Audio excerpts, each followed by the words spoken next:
Eu quero trazer um outro tipo de inteligência e essa você já nasceu com. É aquela que a gente usa do momento em que a gente chega nesse planeta até o momento que a gente vai embora. Famosa inteligência emocional, um tema que começou a ganhar uma perspectiva forte na década de 90 e hoje há muitos estudos a respeito. E eu quero ser bastante didático no que a gente vai estar falando aqui, então por isso, como sempre, estou trazendo auxílio aqui do meu amigo cérebro humano. Essa aqui é uma réplica, mais ou menos nas mesmas proporções. Então vai ajudar um pouco a gente a entender como que isso acontece de maneira física na sua cabeça. É um tema que eu já falei algumas vezes, então não quero ser muito repetitivo em conceitos que talvez seja conhecido por vocês. Eu quero ir já direto para o que interessa, mas vamos lá. O cérebro é basicamente composto aqui de gordura. Ele é predominantemente feito, sabe? E ele precisa basicamente de duas coisas para funcionar: glicose e oxigênio. Divide-se em duas partes, né? Vocês talvez já tenham visto no colégio, dois hemisférios. Estou colocando eles aqui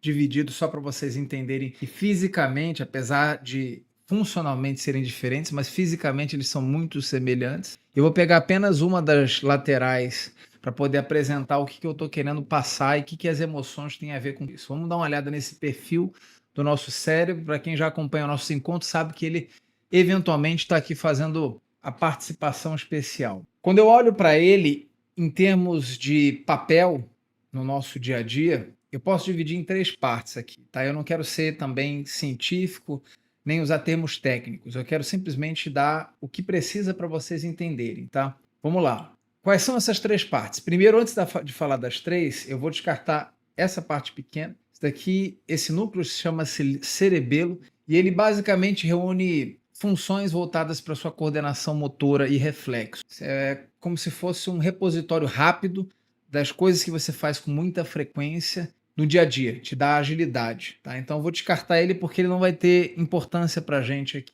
Vamos falar sobre as demais áreas. Quais são as três partes, tá? Que se resume às funcionalidades desse nosso cérebro. Primeiro, esse núcleo aqui que é o chamado tronco cerebral. Aqui basicamente tem os nossos instintos e funções autônomas. Então, tudo aquilo relativo à sua sobrevivência, reprodução, funcionamento de órgãos, eles se encontram basicamente nessa parte mais protegida e fica no centro justamente por uma questão de preservação. É a área que, sem ela, a gente não consegue funcionar. E aí sobra essa parte corrugada. O que tem de mais nisso daqui, pessoal? Essa é a parte mais nobre de processamento cognitivo. Tudo que é corrugado, quando a gente fala de raciocínio, de aparelhagem de raciocínio, cérebro, quanto mais rugas você encontra, sendo, por exemplo, uma baleia, de um cão, de um ser humano, mais capacidade cognitiva. E é por isso que o cérebro humano, ele naturalmente tem muito mais rugas do que, por exemplo, de um cachorro.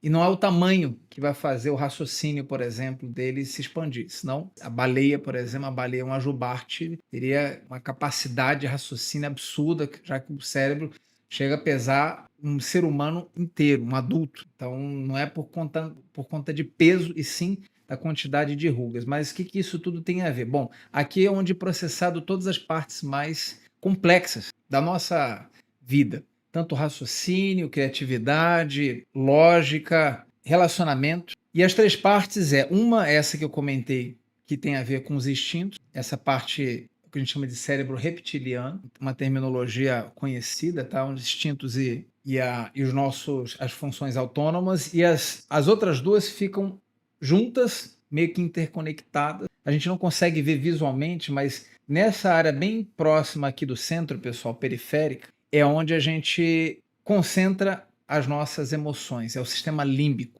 É aqui que é onde é processado tudo isso. E a parte mais externa, próxima aqui das extremidades, entram as funções voltadas para raciocínio. Estou simplificando tudo, tá, pessoal? Mas entra também somatosensorial, né? Os cinco sentidos que a gente tem, processamento de visão e várias outras coisas. Mas eu quero focar nas emoções, que é o que a gente está falando hoje aqui. O que ela tem de tão relevante? Bom, tem uma pequena parte próxima dessa aqui, considerando que essa é a nossa testa, tá, pessoal? Nossa testa está desse lado. Tem uma pequena parte que fica próximo da onde está meu dedo agora, tamanho praticamente de um caroço de azeitona, um órgão, que é chamado de amígdala, tá? São as amígdalas pode ser chamado de amígdalas corticais, tá? Mas qual que é a função dela? Basicamente, ela é voltada para o processamento emocional, é o seu centro nervoso emocional. E por que eu estou falando dela? Porque essa pequena partezinha, ela vai estar constantemente monitorando o que acontece em volta para te dar algum tipo de resposta. E aí é onde entra a questão que eu falei sobre emoções. O que na verdade ela representa? O que são emoções? Nada mais são do que programas de ação. A gente pegar lá do latim, emoção tem a ver justamente com isso. Mover para uma ação, e a gente tem um conjunto básico de 7 emoções primárias, tá?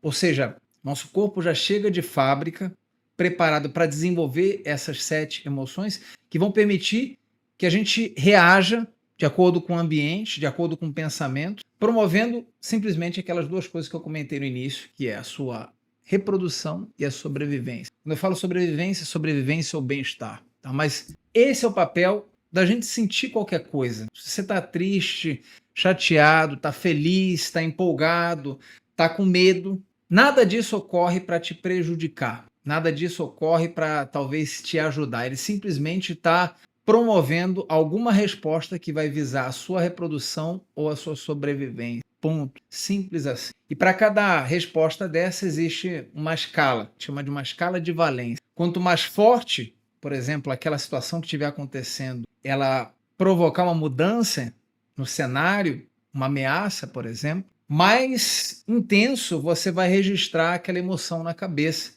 E aquilo vai ficar ainda por um longo período de tempo. Por exemplo, se você já passou por algum trauma, um acidente, um pedido de casamento ou situações do tipo, eu tenho certeza que você consegue lembrar com muito mais exatidão de onde, por exemplo, você deixou a chave do carro semana passada, ou qualquer outra coisa insignificante até hoje mesmo. Por que você se lembra com muita clareza, mesmo tendo passado anos? Justamente por essa questão as amígdalas estarem registrando com muito mais intensidade tudo aquilo que acontece com a gente.